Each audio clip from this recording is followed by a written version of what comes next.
another thing that we are told that to be successful, we have to have this.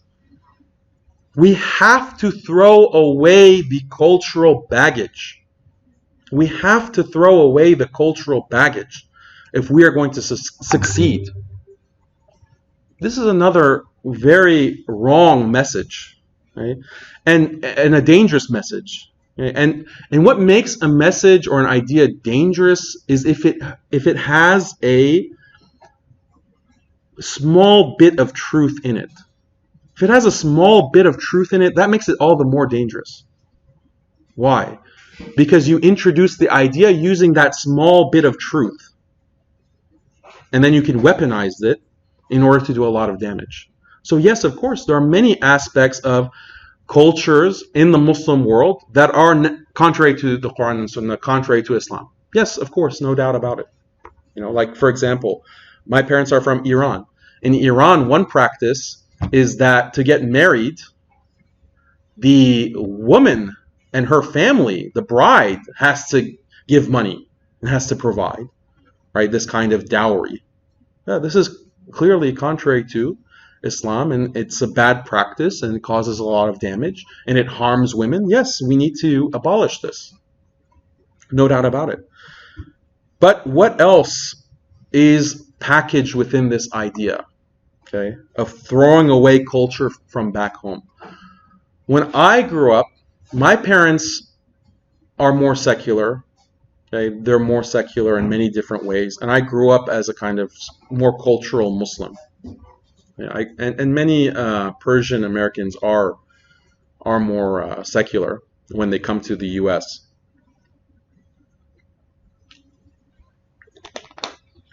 But when I started learning more about Islam, I started becoming more practicing in high school and college. I kind of had a very immature attitude that, oh, my parents really are ignorant and they don't really know much about religion. I'm learning, and they don't have that same kind of attitude about religion, and this is bad.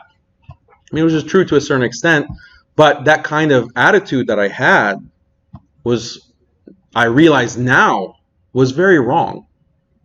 Because even though I was not raised as a practicing Muslim, I was raised as an Iranian, as a Persian, and the amazing thing about Persian culture, and this is shared in South Asian culture, Indian culture, Pakistani culture, Bangladeshi culture, Turkish culture, Malaysian culture, Egyptian culture, so on and so forth, is that Islam is embedded within the culture.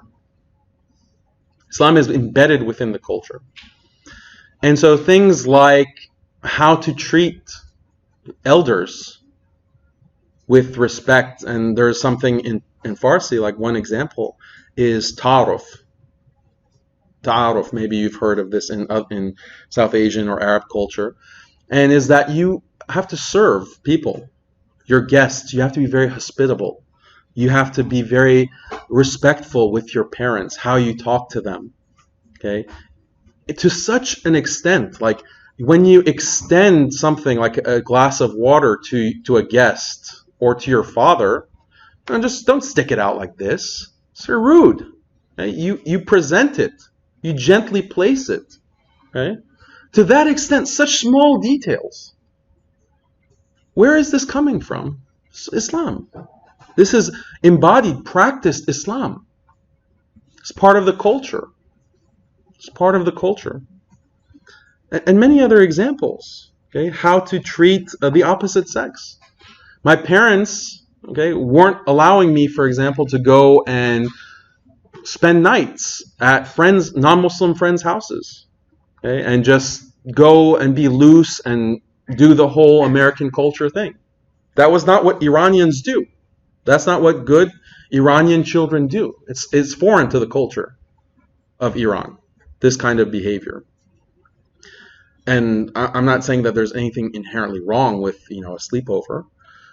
But the idea of just being loose, that was not part of the culture.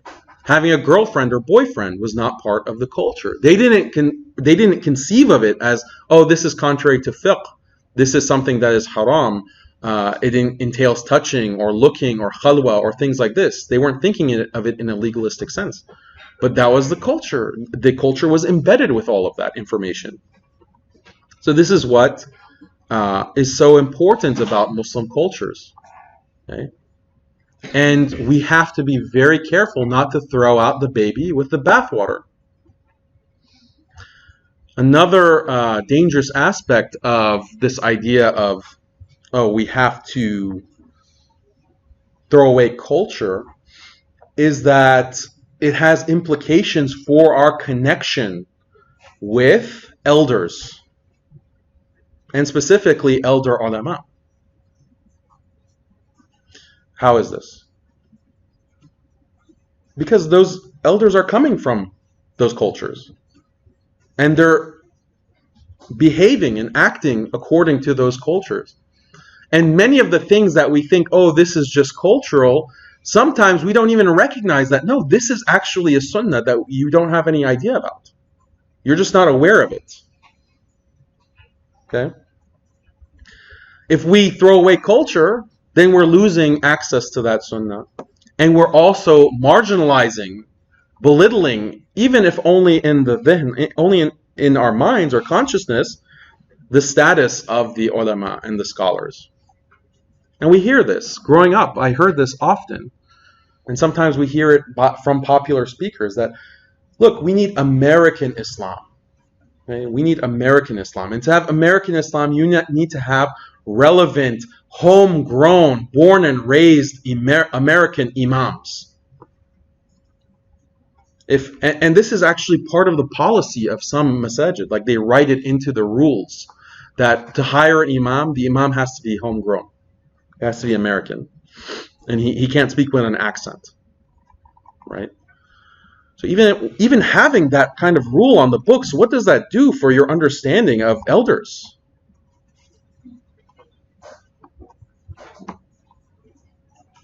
This idea that elders just don't get it.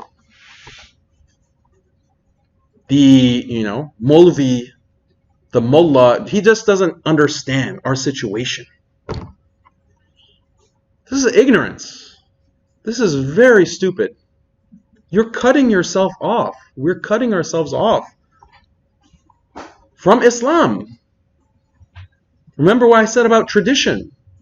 How do we get Quran and Sunnah? It's from them. And many of the things, all of the things that we're experiencing in terms of the challenges of modernity, they also experience, because modernity is not something new. Okay, it's 200 years of modernity. And we can say that modernity was introduced into the Muslim world with the colonization of Egypt by the French, Napoleon, which happened at the end of the 18th century, beginning of the 19th century. That's the beginning of modernity and its confrontation and rape of the Muslim world through colonization. Our elders went through that.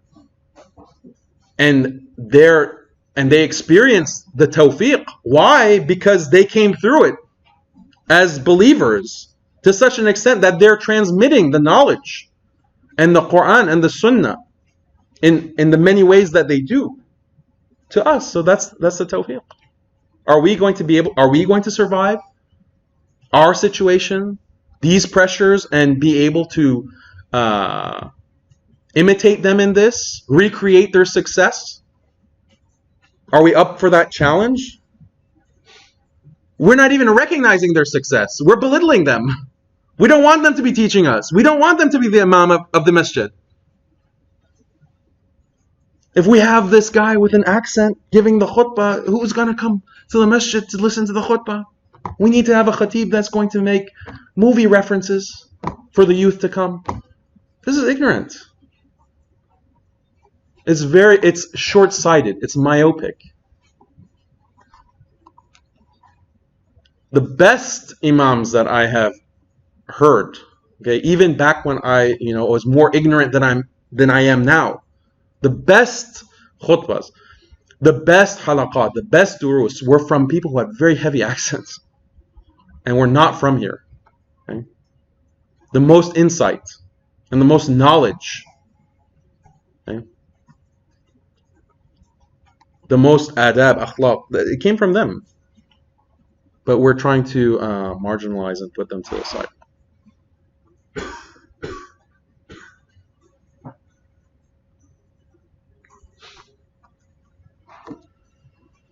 Okay. Should we get a little bit spicy?